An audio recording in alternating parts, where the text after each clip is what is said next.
Welcome dear रॉकर्ट्स। आज हम लेके आए हैं मॉन्स्टरलैंड सीरीज का एक एपिसोड की शुरुआत में दिखाते हैं पालकियोस टेक्सास में टाइटन इंटरनेशनल कंपनी ने 4 लाख गैलन का ऑयल स्पिल कर दिया है, जिसकी वजह से गल्फ स्ट्रीम और उस एरिया के लोगों का बहुत नुकसान हुआ है। वहाँ के मछुआरों की रोजी पर बहुत बुरा असर पड़ता है, क्योंकि मछलियों की हालत बहुत खराब हो जाती है और मछुआरे फिशिंग नहीं कर पाते। कई मछुआरे बोट्स में जाकर पानी को साफ करने की कोशिश करते हैं। तभी एक प्लेन वहाँ पर 20% पंप करने लगता है, जिसे ब्रीथ करके शार्को नाम का मछुआरा बेहोश होकर पानी में ही गिर जाता है। उसके मुंह पर केमिकल्स लग जाते हैं। अब उसे हमेशा ऑक्सीजन टैंक पहनकर चलना पड़ता है और उसकी एक आंख की रोशनी भी चली गई है। शार्को शार्क्स को पकड़ने में बड़ा एक्सपर्ट है, इसलिए सब उसको शार्को कहते हैं, लेकिन अब वो अपना काम नहीं कर पाता। अब शार्को अपने फ्री टाइम में समुद्र तट से मरे हुए जानवरों को पैक करता है और टाइटन इंटरनेशनल के हेडक्वार्टर में भेजता है, वो भी स्लो मेल में। वो टाइटन इंटरनेशनल को सबक सिखाना चाहता है और इसलिए जानवरों की सड़ी हुई लाशें उन्हें भेजता है। फिर वो उस एरिया के बार में जाता है जहाँ बाकी मछुआरे ड्रिंक कर रहे होते हैं।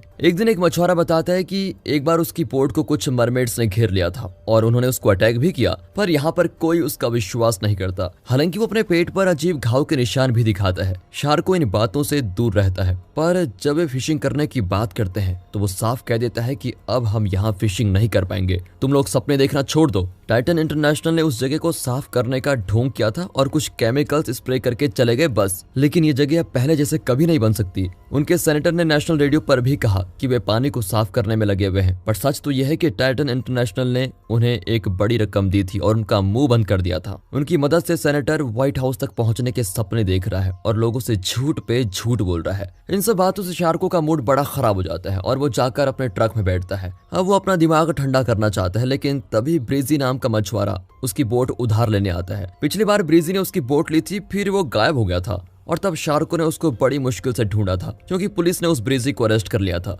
इस वजह से शार्को ब्रीजी के साथ काम करने से इनकार ही कर देता है और वहां से चला जाता है। अब ब्रीजी गुस्से में चिल्लाने लगता है। शाम को दिखाते हैं तो शार्को अपने घर पर ड्रिंक करते हुए टीवी देख रहा है। वो समुद्र को बहुत मिस करता है और इस वजह से वो ठीक से सो भी नहीं पाता। फिर वो रेडियो ऑन करके सुनता है कि दूसरे मछुआरे सेलिंग करते वक्त क्या बातें कर रहे हैं। वे बताते हैं कि आज का दिन बड़ा खूबसूरत है। ये सुनकर शार्को को उनसे चिढ़न होने लग जाती है और वो रेडियो ऑफ करके घर के बाहर चला जाता है। फिर वो समुद्र तट पर पहुंचता है तो उसको तेल से ढकी हुई एक मछली मिलती है। वो उस मछली को ट्रक में डालकर वहां से जाने लगता है, लेकिन तभी उसको एक अजीब आवाज आती है। वो पास जाकर देखता है तो पता चलता है कि वो मछली नहीं बल्कि एक मरमेड है जो तेल से ढकी हुई है। शार्को घबरा जाते हैं कि ये कहां से आ गई। फिर वो उसको एक लकड़ी से टच करके देखता है, वो बिल्कुल नहीं हिलती। अब जाकर उसका डर कम होता है। फिर वो उसको एक शीट में लपेटकर अपने घर लेके आता है। वो मरमेड और अपने ऑक्सीजन टैंक को घसीट नहीं पाता, बड़ी मुश्किल से उसे अंदर लेके जाता है। फिर वो एक ट्यूब में आइस भरकर मरमेड को उसमें रख देता है, क्योंकि वो मछलियों को इसी तरह रखा करता है। अब वो रेडियो सुनने लगता है।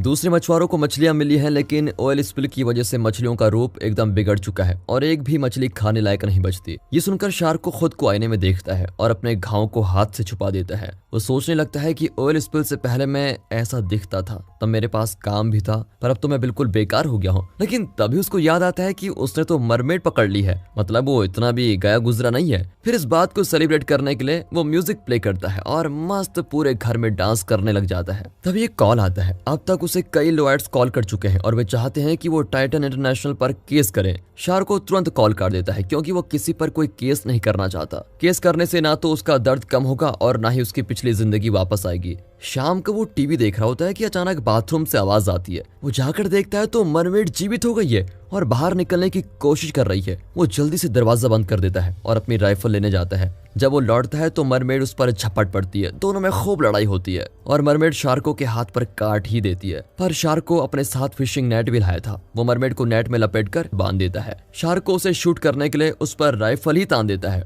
पर ऐन वक्त पर उसको एक गाना सुनाई देता है, जिसको सुनकर वो अपना इरादा बदल देता है। फिर वो सुपरमार्केट जाकर मांस खरीदता है और मरमेड को साफ करने के लिए कुछ चीजें लेके आता है। वो मरमेड के गिल्स पर लगे हुए ऑयल को साफ करता है ताकि वो ठीक से सांस ले सके।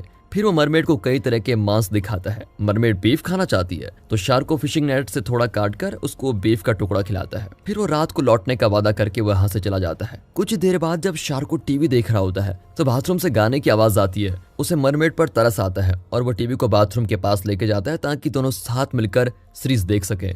वो मरमेड को बोनांजा सीरीज के बारे में सब कुछ बताता है और कहता है कि मेरे पापा को ये सीरीज बहुत पसंद थी, इसके जरिए ही वो इंग्लिश सीखा करते थे। कुछ देर बाद शार्को टब पर सर रखकर सो ही जाता है, पर वो नहीं जानता कि मरमेड अपना हाथ बढ़ाकर उसको छूने की कोशिश कर रही है। आधी रात को कोई आवाज को सुनकर शार्को जाग जाता है। वो देखता है कि ब्रीजी किचन में घुस आया है और उसने शार्को का रेडियो भी उठा लिया है। शार्को पुलिस को बुलाने की धमकी देता है, पर ब्रीजी और भी चिढ़कर रेडियो तोड़ देता है। वोट न देने के लिए वो शार्को पर चिल्लाता है। तभी बाथरूम से आवाज आती है और वो शांत होता है। शार्को उसको रोक नहीं पाता और वो सीधे बाथरूम में जाकर मरमेड को देख लेता है। अब ब्रीजी बड़ा खुश होता है कि इसे बेचकर तो हम मालामाल बन सकते हैं, पर शार्को कहता है कि जैसे ही समुद्र का पानी साफ होगा मैं इसको वहीं छोड़ दूंगा। तो ब्रीजी कहता है कि मरमेड को इस तरह टब में रखना ठीक नहीं है, हमें उसके लिए एक टैंक बनाना चाहिए। अगले दिन वे कुछ टूल्स और ग्लास लेके आते हैं और शार्को के लिविंग रूम के बीच में मरमेड के लिए ग्लास टैंक बनाते हैं। ब्रीजी काम छोड़कर अक्सर स्मोक करने जाता है, तो शार्को कहता है कि तुम्हें अपने काम पर गर्व होना चाहिए, मेरे पापा मुझे यही सिखा कर गए हैं। लेकिन ब्रीजी अपने शरीर पर लगे घावों के निशान देखता है। दरअसल उसके पिता सिगरेट पीते थे और जलते हुए सिगरेट से उसे टॉर्चर किया करते थे। ब्रीजी कहता है कि इस मरमेड के जरिए मैं फेमस हो जाऊंगा, पर शार्को उसे याद दिलाता है कि हम मरमेड के बारे में किसी को नहीं बताएंगे, वरना वे इसे यहाँ से लेके जाएंगे। फिर ब्रीजी को कन्विंस करने के लिए शार्को उससे वादा करता है कि हम दोनों पहले की तरह बोट शेयर कर लेंगे। ब्रीजी को उस पर विश्वास नहीं होता, क्योंकि वो हमेशा ब्रीजी को डांटता था और पिछली बार तो उसने बोट देने से भी इनकार कर दिया था। पर शार्को समझाता है कि देखो, मैं तुम्हें अपना बेटा समझता हूँ और इसलिए तुम्हें डिसिप्लिन करने की कोशिश करता हूँ, पर मैं वादा करता हूँ कि आज के बाद मैं तुम्हें कभी नहीं डांटूंगा। ये सुनकर ब्रीजी बड़ा खुश हो जाता है और काम खत्म करके चला जाता है। अब शार्को टैंक में पानी भरकर मरमेड को अंदर फेंक देता है। मरमेड पानी में स्विम करके काफी खुश होती है। शाम को शार्को दोनों के लिए डिनर बनाता है। वो मरमेड को पसंद करने लगा है, इसीलिए म्यूजिक प्ले करता है और फूलों से सजाकर माहौल को एकदम रोमांटिक बना देता है। मरमेड को खाना देकर शार्को खुद डिनर करने के लिए बैठता है। वो मरमेड को बताता है कि मेरे पापा को अमेरिकन चीजें बहुत पसंद थी, बिल्कुल सिनाट्रा की तरह। उस वक्त टेक्सास में फॉरेनर्स के प्रति सख्त जातिवाद था, जिसकी वजह से उन्हें काम नहीं मिलता था। जब शार्को छोटा था तो उसके घर पर कुछ लोग हमला करने आ गए थे, तब उसके पापा को राइफल दिखाकर उन्हें डराना पड़ता था। केमिकल इनहेल करने के बाद न सिर्फ शार्को की नौकरी गई, बल्कि उसे लगता है कि उसने वो सब कुछ खो दिया जो उसके पिता ने उसके लिए छोड़ा था। तभी दूर से उसको एक गाना सुनाई देता है और उसके दिमाग में एक औरत का रूप आता है। अचानक कोई दरवाजा खटखटाता है। जब शार्को दरवाजा खोलता है तो वही औरत दिखती है जिसका रूप शार्को ने इमेजिन किया था। वो अंदर आकर खाली टैंक को छूती है।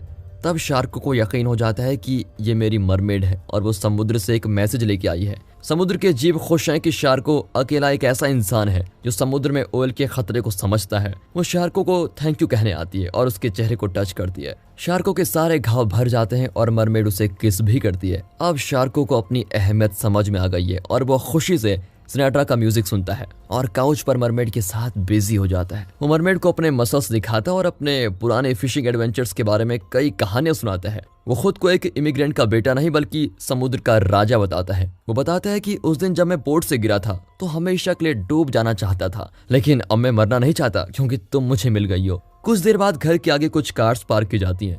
शार्को मरमेड को अंदर रुकने को कहता है और खुद बाहर जाकर चेक करता है कि क्या समस्या है, लेकिन जब वो बाहर निकलता है तो उसके चेहरे के घाव वैसे के वैसे ही होते हैं। मतलब इतनी देर वो हालुसिनेट कर रहा था। दरअसल ब्रीजी के कहने पर दूसरे मछुआरे मरमेड को देखने आए हैं। वे बताते हैं कि तुम बिल्कुल ठीक कहते थे, ऑयल स्पिल की वजह से हमें मछलियां तो नहीं मिली, लेकिन हम मरमेड को बेचकर हमारे परिवार को बचा सकते हैं। शार्को तो मना करता है, लेकिन वे नहीं मानते और कोई रास्ता न पाकर शार्को राइफल से जमीन पर शूट कर देता है और कहता है कि मैं समुद्र का राजा हूँ, अगर तुम लोग यहाँ से नहीं गए तो मैं एक एक को गोली से उड़ा दूंगा। बाकी मछुआरे डर के मारे वहां से चले जाते हैं। जब शार्को अंदर आता है तो मरमेड अपने टैंक में स्विम कर रही होती है। शार्को दोबारा अपने हालुसिनेशन में लौट आता है क्योंकि मरमेड उसे हालुसिनेट करवा रही थी। शार्को इमेजिन करता है कि मरमेड परेशान है और उसे मरमेड के दिल की बात साफ सुनाई दे रही है। वो मरमेड को प्रॉमिस करता है कि हम दोनों कभी अलग नहीं होंगे, चलो समुद्र में जाकर स्विम करें। ये कहकर वो टैंक पर एक लैडर रखता है। तब शार्को इमेजिन करता है कि वो दोनों बीच पर हैं और एक साथ पानी में छलांग मार रहे हैं। असल में शार्को लैडर पर चढ़कर टैंक के अंदर कूद जाता है और मरमेड उसे पकड़ पाती है और उसके शरीर को खाने लगती है। और दोस्तों, इसी के साथ ये एपिसोड यहाँ पर खत्म होता है। दोस्तों, अगर वीडियो अच्छी लगी हो और आखिरी में झटका भी लगा हो तो वीडियो को लाइक कीजिए और चैनल को सब्सक्राइब कर दे। बाकी मिलते हैं ऐसी मजेदार स्टोरी के साथ, तब तक के लिए गुड बाय, अपना ख्याल रखिए and finally thanks for watching.